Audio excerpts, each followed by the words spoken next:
All right, Ryan, thank you so much for coming on Talk of the course. Town. I'm so stoked to talk to you. Congratulations on the album, Into Thank the you, Wild. dude. Tell me a little bit about it. I mean, it's really a roller coaster when you're listening to it in terms of emotions. So I'm just curious, talk to me about the story behind it. Yeah, it's been 2 years in the making, and it's just been one of those records that I didn't really honestly know where we were going with it. And I was just writing kind of from like life lessons, like things that I've learned, things I've been through, and writing it just with some of my dear friends and being really vulnerable in a lot of situations. And so when I got the whole record finished, I realized I was like, man, this hearing it all together was so cool because I got to kind of hear the roller coaster of emotions that I was going through in life. And a lot of it is love and life, and it kind of starts off with Old Time's Sake, which is one of my favorites. It's like nostalgic and then it goes into Over, which is just like a kind of a heartbreak, like I can't get over you song. I can do everything, I can overdo everything, but I can't get over you.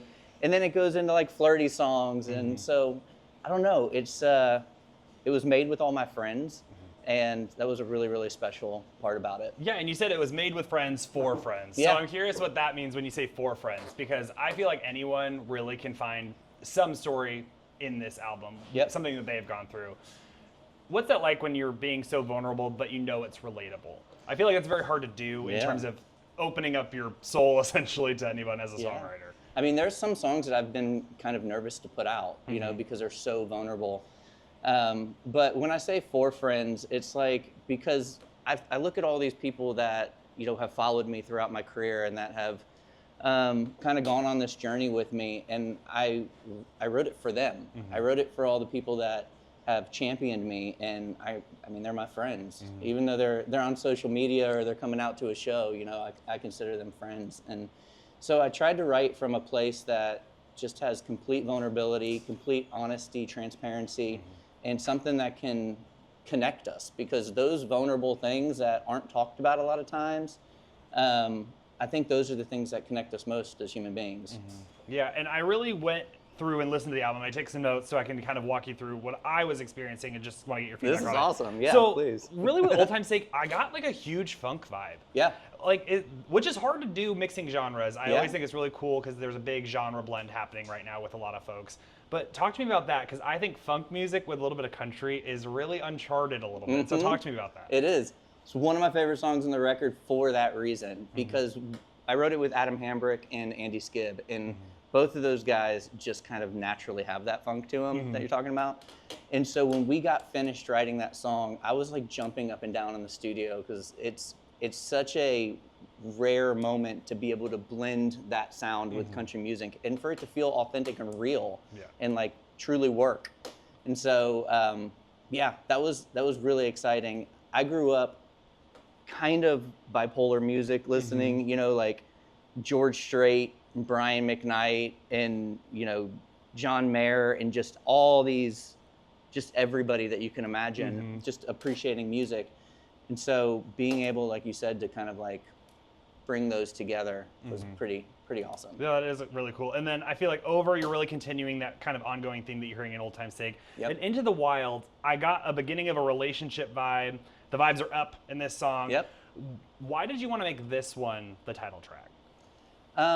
Because I feel like life is literally just like running into the wild. And, I'm sure we'll talk about my wife later, but she was kind of the one, I've always seen her as the one that kind of like pulled me out of my comfort zone and pulled me into the wild. And honestly, like going into the music industry, those moments that I've kind of like doubted, should I continue doing this? Am I good enough? All of those things that artists think about. She's the one that's kind of pulling me out of that space and into like, man, just keep running into the wild of this crazy journey that we're on. Yeah, that's awesome. And then we get into some of my favorites in these next couple songs, I know. Sweet. So I know that you have, I feel like, just like you said, is kind of the most country sounding, or it was more the first traditional. one that, the one that first hit me for the country music. And really, in my opinion, one of the most powerfully emotional songs. Is that how you feel when you're singing it or when you were putting it 100%. together? Yeah. Is that, I mean, I really think that the showing emotion, and I feel like it's very specific to country music, is something that you guys just do, but I don't think people understand how challenging that really is. Because it's really like calling out everything that you're feeling and just saying, hey, millions of people, do you want to listen to my heart? When you're putting these songs out, is that ever crossing your mind like, oh, anyone can hear exactly how I'm feeling in this moment? Yeah. That's intense. It's kind of terrifying at times. You know, there's songs that I've put out that have called out the mistakes that I've made in life. And, you know, just like you said, is one of those songs that is truly like digging past that first layer and going down into that like emotional well. And I think it's, when I say that there's like life lessons that I've learned, you know, just like you said, is one of those songs. And, you know, you can sit there, you can lead a horse to water in a way in a relationship, but when it comes down to it, it's like, sometimes you got to learn hard way. And that's, you know, that's the story with that song. Yeah. And then we have Broke, which I wrote fave so far. And then I said open, sick. And then my favorite thing is been saving for a ring on a rainy day, diamond under the glass, storm came. Yeah. I was like, sir. I was like, ate that up. The lyrics were awesome. Yeah. Talk to me about that song, because really the whole song, I was like, okay, I'm really digging on this one. Yeah, so we went with a little bit of an edgier vibe on that song. Something that I don't naturally do all the time, and I was really excited when we came up with that one as well. We actually went on a last-minute writer's retreat, and I wrote that with a couple of my friends. And we were sitting there digging into that one, and when those lines came out, I about fell off the couch. We were sitting there. And I was listening to the car, I was like, okay. Let's go. No, I thought it was so clever. And just so, it tells such a story. And there was a lot of storytelling, I feel like, in that song. Yeah. Because I was really like, I could picture it, which Yeah. I feel like is always the goal with me for a song. I want to see the story unfold. 100%. And I totally got that with that. Yeah, I think that's what we got to do as songwriters. It's either like you're picturing the scene in your head. It's like a movie, you know, or you're just emotionally connecting. And if you can do both of those at the same time, then you got something really special. And, you know, we shot that music video in a pawn shop, and that was one of the funnest music videos I've ever shot in my life. That's awesome. And then I basically said, spoke too soon, new fave was the next one, staying at the bar. That was also very smart. Just Thank you. all, because just every little piece, I'm like, I totally get the vibe that you're trying to come across with. I totally understand the lesson that you're trying to show that you've learned with that, and just to grow from that. Yeah. And how did you kind of come up with that? Because you're coming with so many instances of moving past the situation and having to move past something. Yeah, so that one we kind of tried to flip the whole bar thing on its head. You know, everybody's like, oh, I'm going to go to the bar and I'm going to get, you know, drunk and I'm going to forget your memory and all this kind of stuff. This song was more of like, I'm going to go to the bar and I'm going to try all this stuff and it's not going to work. And then I'm going to be at the bar and I'm going to realize, like, I just need to leave you here. I need to walk away and I need to go. And it's not really so much about the drinking aspect, which so much is about, you know, country music and the bar songs. And I just think that that song, we tried really intentionally to kind of spin that idea a little bit. And like I said, flip it on its head. Yeah, and I think you really did that, because Thank you. And that's also really hard to do, is knowing, like, I need to walk away from something. And I think that's a thing that you learn as an adult, is like sometimes you just have to walk away from something that's not working for you. So I think that's really cool. 100%. God willing, I really love the message, and I love the rhythm of how you were singing. And I know that you've worked with Kelsey Ballerini, but there was parts in that song of how you were singing it reminded me a little bit of some of the music that she's done as well. So I just loved that. I love the rhythm. When you were singing it, is that something intentionally you did to just get a little bit of a, I don't know how to describe it, but just that, like, it was that up and down in the beginning of the song. It had a little flow to it. And I think that's one of the things that connected Kelsey and I in the very beginning was we kind of did the same thing rhythmically. We have a lot of the same, like, phrasing and whatnot. And so God Willing was kind of this song that came out of left field. You know, we had the record finished. And I went in with two of my best friends, and we were just being really vulnerable that day. And one of my favorite things about songwriting, especially when you're sitting in a room with friends, is how often do you get to, like, sit with just, especially now that I'm married and have kids and touring and just life is crazy, it's like, how often do I have time to just sit for 5 or 6 hours with two of my best friends and just pour out our heart in everything that we're going through in life? And we were sitting there talking about how stressful life was and how crazy everything is and how we're just trying to keep our head above the water. And all three of us had, different scenarios that we were going through. And then we kind of stepped back and we were like, but thank God our kids are healthy. Look at what God's blessed us with and all this stuff. And Cameron Bedell, one of my best friends and co-writers, picked up the guitar and just started playing, and it just fell out. Yeah. And I mean, we wrote for 5 hours, and 2 or 3 of those hours we talked, and we just like opened our hearts to each other and championed each other. And then that song fell out in the next 2 hours, and it was one amazing. of those lightning in a bottle situations. I remember I was listening to Lainey Wilson speak about one of her songs, and there's something very special because she talked about that lightning in a bottle moment. And I feel like there's nothing really, I can't imagine what that's like when you're like all clicking, firing on all cylinders. Oh, Is that man. one of those moments that Yeah, it's like 100% one of those moments. Dibs was like that too with Kelsey, and we wrote that song in 45 minutes. And those are the ones where you feel like, they just are kind of like dropped from above. Like, here you go. We're just going to give you this today. Well, and now I want to get into some of the fun questions. Now, I did I deep dove into your Instagram, so just be aware. But first I'm going to talk about talking with Kelsey. I mean, Lee, you've been working with her. You worked with her way back when. Yeah, in the beginning. Dibs is awesome. I mean, 45 minutes is crazy. Yeah, so it was wild. One, I'm just curious about seeing the growth of that song because it's massive. And then two, just seeing her career and where your career are at now. Like, you guys have both blown up so much. That's got to be so cool for you guys. I mean, it's amazing. I remember when I first met Kelsey, we were at Black River, her publishing company and record label. And we were writing some songs and just hanging out. And like I was writing with a crew of my buddies. And then I hear this girl in the hallway in this like Southern voice or whatever.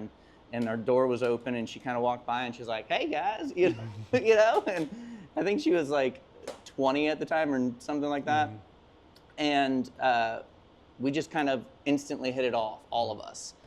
And so we had this little crew, and after we got this couple weeks later, we're all kind of writing in the building. And we get done with our first write, and we go in the kitchen, and we're like hanging out, and we all kind of wrapped up our individual writes at the same time. And we get together, and we're like, hey, what do you guys want to do today? And one of them was like, hey, let's go down to Red Door or whatever and go grab a drink because we were all over 21. Isn't that how it always goes? And yeah, it sounds like everybody's at Red Door at some point. Let's go grab a drink. And Kelsey's like, have fun. Can't go. Like, I can't drink with you guys. And we're like, oh, we can't leave one of our people behind, one of our homies. And so I said, well, what do you want to do? And she's like, let's go write another song. And so we went and wrote Dibs in 45 minutes, and it just kind of popped out. That's awesome. Yeah. Let's talk about your wife. I mean, you guys have been together for a very long time, and you've been through your career a lot with her. And is she also can sing? Yes. Yeah. Yeah. Very musical family. So tell me a little bit about your relationship, how you guys kind of found each other, and how you've navigated all the changes that you guys. How much time do you have? I know. I mean, big question. There's a lot of it laid out very honestly in the record. The highs and the lows, and we met really young. She was 18. I was 20, I think, right? 20. And she's here, by the way. And we met at Belmont and just kind of, jumped into this relationship and dated for a while and then ended up getting married and having kids. And the whole thing is like, you have to have somebody in this career path that I'm on in the music industry. You have to have somebody that can champion you on the good days and the bad days. And you have to have somebody that can understand how it ebbs and flows and how sometimes it's going to be, tough. Sometimes you're going to be like, there were days where we didn't know how we were going to pay our bills. And she'd sit there at the table with me when we have these bills that we can't pay and be like, it's okay, babe, we're going to figure it out. And it always worked out. And now we've gotten to this point to where we're a little bit more secure and life is better and we're finding that success. But, having that person there consistently through the entire journey, it's priceless, you know, having that foundation and having that person to come back to that understands the tour life and doesn't get upset when things happen last minute. And I just think, you know, it takes a special person to be able to do that and to kind of help me, champion me, and help me fulfill my dream. You know, it has to be her dream too, in a way. You know, and so we've done this together. But there's been so many, you know, just like any marriage. I mean, we've been together 14 or 15 years, and you know, you have to choose to stay in it. You have to choose to fight for each other and fight for your marriage and fight for what you have. And there have been so many ups and downs, and just go back, like I said, and listen to the music and you'll hear about it. But choosing to stay in it and choosing not to have an exit strategy is the biggest thing, and fight through it. There was a song that I released a long time ago that, what was it called? All Over Again? That I sent to the label I was at the time. I sent to the head of the label, and he called me immediately and he was like, this is one of the best songs I've ever heard and one of the most vulnerable songs I've ever heard in my life. And he was like, this is incredible, man, you have to cut it. And that was the song that changed my career in a way, the way I viewed it. Because it was the song that I was terrified to release, because it was talking very specifically about the mistakes I've made and just how we got through it. And so, I don't know, all that to say, music is therapy for me, you know, and being able to sit in writers' rooms with friends and talk about our struggles and our mistakes, it's amazing. It truly is like free therapy that hopefully we get paid for. Yeah. Do you think, because you mentioned having kids, do you think that's changed your artistic process in terms of writing? Do you think you feel things differently or write things differently knowing, like, having kids? I'm wondering, because people always talk about the love that they feel with children, how it changes you. I'm just curious how much that changed your artistic I think it changed. process. It's funny, I haven't really thought about that, but I do think it changed a lot, because, you know, it's changed everything, honestly. It's changed being away, touring. It's changed so much of being an artist. I feel like starts off with self, like, I want to be an artist, I want to do this, and you do it for hopefully the right reasons, to get a platform to be able to speak into people's lives and relate to them. But you throw kids into the mix, and man, there's just you dip into a different well of love with children. And so you do write from a different place in certain moments, you know, when you're tapping into that well that you didn't know existed before. And then you're also prioritizing things differently. And, you know, I'm providing for two amazing children, Levi and Jude. These boys are like, they're my life. And so I say no to things that I would have said yes to previously. And so there's a lot of ways that having children definitely changes things, and it does give you that extra well to tap into. Yeah. And I'm curious to talk about, from your first EP, Sake of the Summer, to now.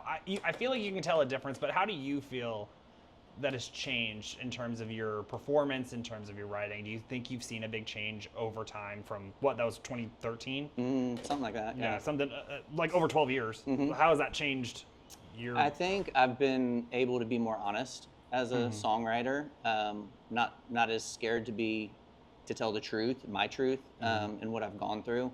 I think that if you listen to the records, there's more depth to them. You know, Sake of the Summer was an amazing first record, and it had a lot of like fun songs on it. There was one Outside song that my buddy wrote, and that song, I mean, that record, I still go back and listen to, honestly. And my boys, like, I've exposed them to all my music, and they go back and they cherry pick from that record as well. And there were a lot of like upbeat, fun songs on there. And I just think that, like, as the path of my career has gone, it's just, there's been some maturity to it. There's been some life lessons that I didn't really have during Sake of the Summer that I have now, that I can kind of pour into and talk about. Yeah. And we're in Nolensville. Yeah. So first I want to talk about here, because you picked where we're at today. Yeah, Tell man. me about why you wanted to come to this spot to start off. Yeah, Outlander's Chicken in Nolensville. One of my best friends, brothers in life, owns it, and he has throughout my entire career, when there were moments that we struggled, and he knew because he walked through life with me, we'd come in here and we'd eat, and he'd be like, "I got it." You know, he'd take care of us and make sure that we were good. And the food's just incredible. I mean, I'm a pretty simple eater. It's like chicken wings and beer are my favorite things. Sure, yeah. So I mean, look at this place. Yeah. And it's like it's got that dive bar feel to it, family restaurant, and it just reminds me of like growing up in the Keys and just that. It does have that vibe. Yeah, it has that vibe, which I grew up in South Florida, but we had a place in the Keys, and my dad was an avid fisherman, and so every weekend we'd go fishing in the Keys, and so. I mean, there's marlin over there. There's fish everywhere. And it's just it kind of has a nostalgic vibe to it. The food's incredible, and you know, one of my brothers in life owns it. So. And you're a Nolensville dude. You had your first music video actually filmed in Nolensville. On the street. Yeah. We like blocked the street off. That's so cool. What is it about this community that really is like you wanted to set your life up here? Yeah. As we talked about a half an hour outside of Nashville, not far. Yeah. But why'd you want to set up here in Nolensville? When we decided that we were going to dive into starting a family, you know, we wanted to. My wife and I lived in Nashville for a while, and we love it. But we wanted to find a place that had a little bit more space, was a little bit slower paced. Also, when you're in Nashville and you know you're in the music industry, if you're 5-10 minutes away, then somebody calls you and goes, "Hey man, can you come into the label and do this?" Or "Hey man, you want to go do this?" But and now it's like, a nice little cushion. Now there's a little bit of a cushion where it's like, "Oh man, he lives in Nolensville. He probably can't make it that quick." It's a little bit more of a hassle. Yeah. So there's a little bit of that in there, honestly. But Nolensville is it's a little like Mayberry town, honestly. We know, like, you're 1 degree away from knowing everybody in this town, and there's still like fields and hay bales, and you know, deer run across the road, and it's just we have bunny rabbits in our yard. Like it's amazing. Yeah. And just 2 more questions for you. So one, you talk about whiskey and tequila in your music. Do you have a preference? Those are my 2 favorites. The 2 favorites, obviously. Yeah. I was a huge bourbon guy for, I don't know, 5, 6, 7 years. Before it was cool. Yeah. Just want to put just that ahead out of the there. curve. Yeah, just a little bit ahead of the curve.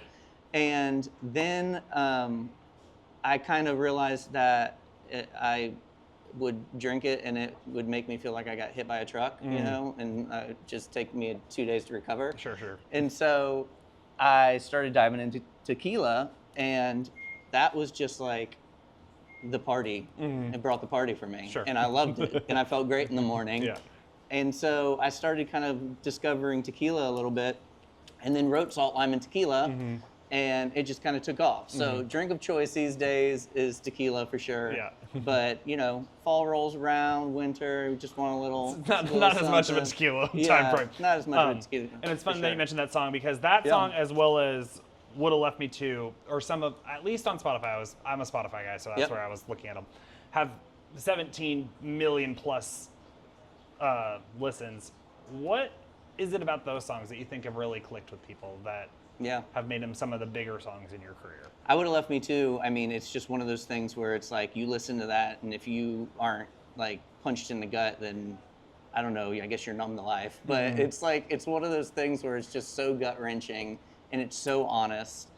And you know, I think that one just connects because of the honesty and the vulnerability. And there's a moment in everybody's life where it's like, I messed up. I learned from that lesson. And that song is a reflection of, yeah, I messed up. I Would Have Left Me Too. You're right. You made the right choice. I could have done better, you know, kind of thing. So I think that's why people connect to that song. And it's just really simple. And I think Salt, Lime, and Tequila is the same way. It's very simple. The melodies are kind of nursery rhyme, which is, when you're sitting in a writer's room, you're always trying to write that nursery rhyme melody that can get stuck in somebody's head. It is so much harder than you think. so much which harder is than you shocking think. because you do Yeah. a really good job at it. Thank I mean, you. when I was listening to him, I was Yeah. already like singing to the album after like one listen. That's So, amazing. yeah, it does a good so job. like getting those little earworm nursery rhyme melodies is super hard. And so Salt, Lime, and Tequila I wrote just outside of COVID, and I was really big into Surfaces. Like I loved Surfaces, their records. And so I said, I want to do a song for country. I want to write something for country listeners that gives me the same carefree vibe that Surfaces records give me. Yeah. And so we just started diving into that, and we ended up with Salt, Lime, and Tequila. And it's like, take life with a grain of salt, lime, and tequila. Yeah. Don't take it too seriously. That's great. And I lied. I do have one last question for you. I know you just released this album in August, but Yes. what are you working on anything now? I know you're always probably writing. Yep. But what can we expect from you down the line? Just continuing to write and release music as it kind of comes up. I think we've changed in the way that music is being released. So a lot of times I'll take songs that I write every day pretty much, and I play them for the family, and if they freak out about it and I feel amazing, like I want to listen to this song 100 times on the way home, then I'll throw it out on social media and see if it connects. And so that's kind of the format now, is write your butt off, do the best you can, being honest and vulnerable and relatable and fun as well, bringing that kind of joy into it. And then take it to the people and see if it's something that connects. And if it connects, go in the studio and cut it and give it to them. It's a pretty straightforward process now. Yeah, I like it streamlined. Yeah. Well, that's all I got for you. Thank you so much, man. I appreciate the time. Thank you. This was awesome.